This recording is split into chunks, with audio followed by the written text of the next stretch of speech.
Very well. I want to tell you, an Iranian woman told me today that you're fighting for me, the most powerful person in the world, fighting for someone who was not known at all, was an inspiration to many people, gave hope to many people around the world, and also many young Iranians. So thank you for that. Thank you, Andrew. With us today are men and women of many different religious traditions from many different countries. But what you have in common is each of you has suffered tremendously for your faith. You've endured harassment, threats, attacks, trials, imprisonment, and torture. I got to know many of you and helped you get some of you out of the difficult situation that you were in. I'm very proud of you, and the way you've reacted to a different life is a tremendous thing. Each of you has now become a witness to the importance of advancing religious liberty all around the world. It's about religious liberty. Last year, my administration hosted the world's first ever meeting of foreign ministers devoted solely to the subject of international religious freedom. Batters up for religious freedom around the world. Finally, a voice for the voiceless, thanks to President Trump. He has definitely stepped up to the plate for this one. I'm a Falun Gong practitioner. My husband now is still in prison. Prison. The forced organ harvesting still exists. So we should take action. Just the words, it doesn't work. So how to do the section to the Chinese communist regime? And where is this now? Where is your husband a prisoner? Now my husband in Jiangsu province, Jiangsu and Suzhou prison.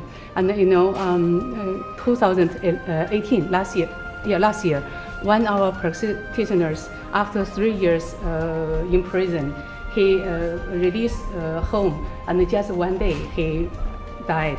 And before that, he vomited a large amount of blood. You said he died? Yeah, he died. Another Falun Gong practitioner, where he is still also in the Suzhou prison. So I know you are one young man from the North Korea, came back to U.S. and several days after he returned and he died. Wow. Yeah, and you know the regime, what they do. So what should we take the act? Yes, I understand. Yeah. I appreciate it. Yeah, thank you. Thank you Thank you. Thank you very much. Thank you. Wow, these brave folks have been through so much. Having their voices heard, though, are striking out the bad guys. Thanks to President Donald J. Trump. President, it's such an honor, and I just have to say, on behalf of you and your courageous leadership, I've watched from day one and even before you took this office, you be a relentless fighter for people of all faith and religious liberty. We see it on stateside from you saying we can say Merry Christmas again, to the DOJ passing laws that no other administration could pass to give high holy days to all religions to be able to take off of work and to honor that, to, as Ambassador said, this is the second but the largest in the world gathering for religious liberty freedom. You have taken a bold, courageous stand that many governments have moved. You have over 16 countries represented here.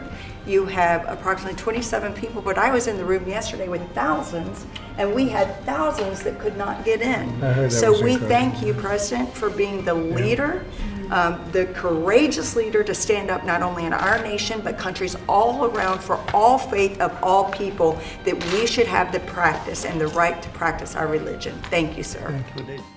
Yep, Trump is standing up for our religious freedom, and the world is taking notice. This is truly a great day at the park for us all, folks. We are with you, President Trump. Sir, I am from Bangladesh, and here is the 37 million the Hindu, Buddhist, and Christian are disappeared. Please help us for Bangladeshi people. We want to stay in our country. Yeah, still there is 18 million minority people. My request is, please help us. We don't want to leave our country. Just help us to stay. I have lost my home.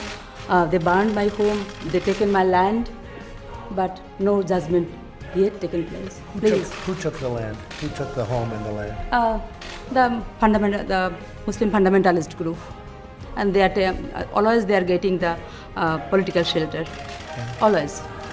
3 million Uyghur population are locked up in concentration camps in China, including my father, who's now serving life sentence in China.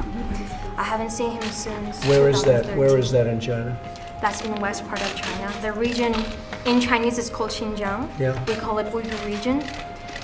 So far we have How long has your father been gone? he has been in jail for 5 years, and we don't know how long he will still be in there. Do you have any communication with him? I haven't heard about him since 2017 because So- that's when the concentration camp started. Anyone who goes to ask about anybody's family member's news will never make their way back to their own homes.